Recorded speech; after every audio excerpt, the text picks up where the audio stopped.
Hi guys, welcome back. I hope you're doing well. About a month and a half ago, I made my video about my top surgery. It was kind of like a start to finish timeline process of how I got my surgery, all the appointments, and even afterwards, kind of till about 6 weeks post-op, I spoke about a bit of the recovery there and all that fun stuff. As a result of that, I got a message on Instagram asking if I could do kind of like a healing timeline, because as he rightly highlighted, there's not much of that available online, which I thought was a great idea. So yeah, like I said, the previous video I made was more about kind of the whole experience, but this one I will be focusing more about the actual recovery and kind of more about the details of that side of it. Obviously, before I jump into it, it's important to say that this video will contain photos of me post-op, where there's various levels of bruising, incision, stitching, scarring, all that stuff. So if you don't feel comfortable, please do click away. And also, it's important to highlight the fact that healing is unique to every individual.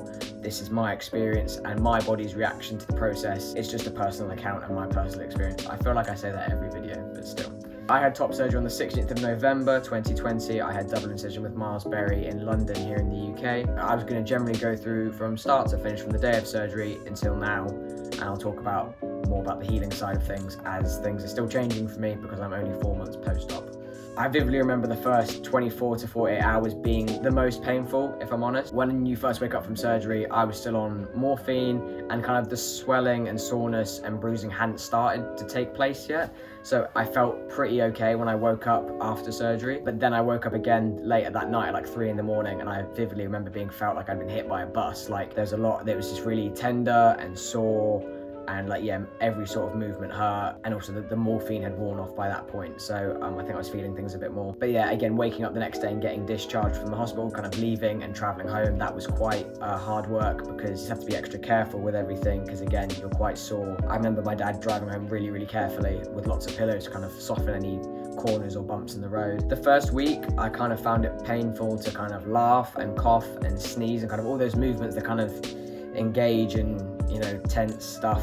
Yeah, all those kind of movements were quite sensitive and sore. And yeah, sitting up by myself wasn't an option. You have kind of lots of pillows to help you get up, or you have to have someone kind of help kind of push you from behind. You can't put your hands down or anything, like kind of push off your hands, anything to kind of tense or use your chest muscles. Yeah, the first week, it's all very sore and tender, which is understandable, really. I didn't get to see my chest until a week post-op. As a result, I didn't really see the state that my chest was in until then, because you have to keep everything wrapped up. As you can see from the photo, there's some bruising. You can see the incisions, and the nipples are quite black. The compression garment, or the post-op binder as some people call it, was a big source of discomfort, because that shit is tight for a reason, and unlike a regular binder, you actually have to sleep in it for the first 6 weeks. So I remember my ribs being very sore. Again, a side effect I didn't really expect. My ribs were quite sore from where the binder sat, and from just wearing it all the time, and obviously having that pressure on your ribs just kind of they felt quite bruised and just quite tender, really. So yeah, from the first week, quite tender, quite sore, and the incisions are starting to kind of heal. And then once you've seen your chest, to kind of 4 or 5 weeks, as you kind of do the whole plaster and tape routine and you can shower, you can kind of see my chest starts to dry out, the scabs start to form, the stitches fall out and dissolve. It wasn't until the 4 or 5 week mark that my nipple, the scabs over the nipple grafts actually began to drop. They did nothing forever, and that was quite a stressful kind of just wait to see if my nipples were going to stick or not. So yeah, with the nipple point, it is the nipple point. With the nipple grafts, it is quite important to just kind of leave them alone, because obviously whether that kind of defines whether they take or not, and whether they literally stick on, or if your body rejects them. Yeah, it's quite a relief around the 4 or 5 week mark when that scab starts to go away. 3 to 4 weeks post-op, the incisions are no longer scabby, the stitches have dissolved, and the nipple grafts are pretty much healed. Still very minimal sensation. I'm still gaining sensation now. The regaining of sensation is quite strange. You get like slight aches and pains, that kind of weird sensations as nerves reconnect, but that's normal. So yeah, and then since the 6 week post-op appointment and kind of not wearing the binder anymore, my scars have raised a little bit, which is normal. So you kind of go from having like really neat incisions, they kind of raise a bit and they become a bit hard, and also they change color. At some points they were quite like red. As you kind of do scar care, that kind of breaks down the scar tissue. So now it's more, I'll show you, that's the easiest thing to do here. So yeah, as you can kind of see, the scars are a lot like flatter, they're not as raised, and they're also not as bright, like kind of as a pinky red color. I have stretched my scars slightly just here and here. I think I did that at work. But yeah, you can't quite see it, but there are kind of scarring around the nipple. You can still slightly see, and there's slight kind of dog ears here, and a tiny, I'm not even sure if that's one there. But yeah, so I might need a revision, I don't know. But yeah, this is kind of where my scars are at now. I'm just over 4 months post-op, so these will continue to change and fade. But yeah, that's where we're at now. So yeah, I'm trying to think any more now. But yeah, I think that's about it in regards of the healing timeline as such.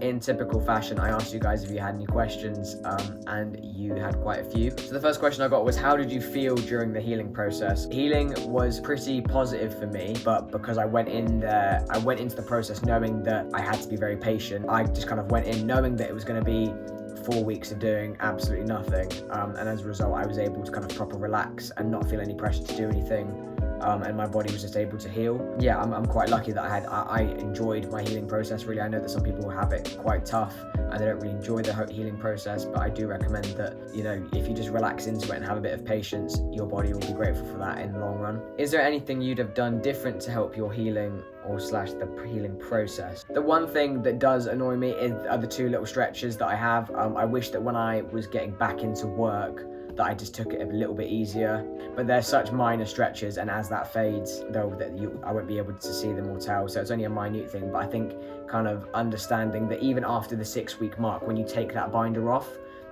there is still, like, your body is still healing and your scars will still change as that goes on, so it's still kind of up to you and how much you do to kind of define what your healing is. So I do wish that I did kind of gradually build it back up rather than going straight back into work and thinking I was fine just because I took the extra time off that I needed.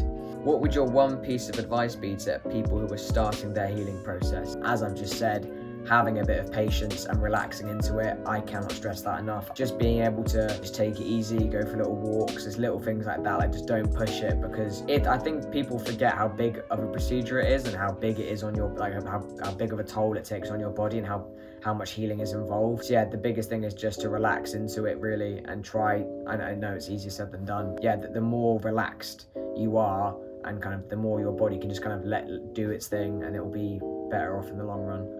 What was something you didn't expect / know about the healing process until it happened? The regaining of sensation is quite strange.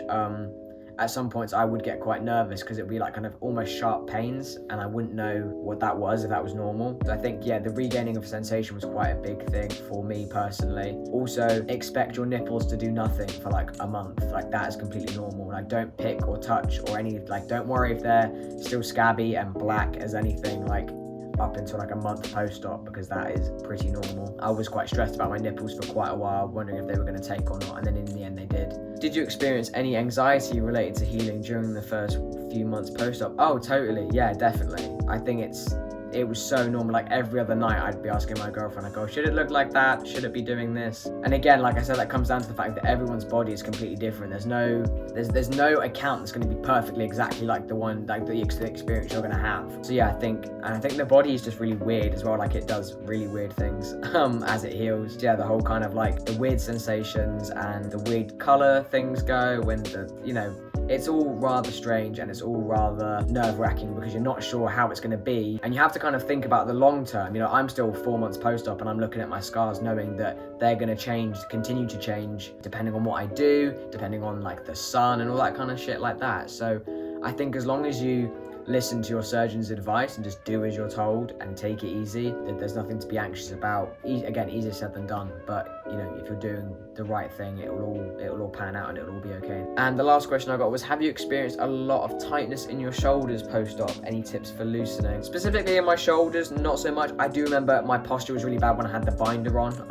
I think the best thing to do, whether you're in the compression garment or not, is to just kind of make sure that you've got kind of better posture. So kind of don't slouch, kind of just relax.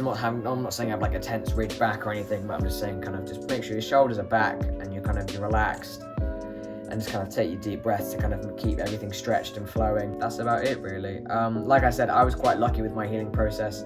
I haven't experienced any infections or anything abnormal. I haven't really had any leaking or anything weird like that, or any swellings. But like I said, that's down to just doing. I just did what my surgeon advised, so I do recommend to kind of strictly follow what you're told to do, because as a result, your healing will be the best possible. So yeah, so that's my video on the top surgery healing timeline process thing. I hope you found it beneficial and enjoying, and I hope you guys enjoyed this video. If you did, please do give it a thumbs up and subscribe, and I will see you guys soon.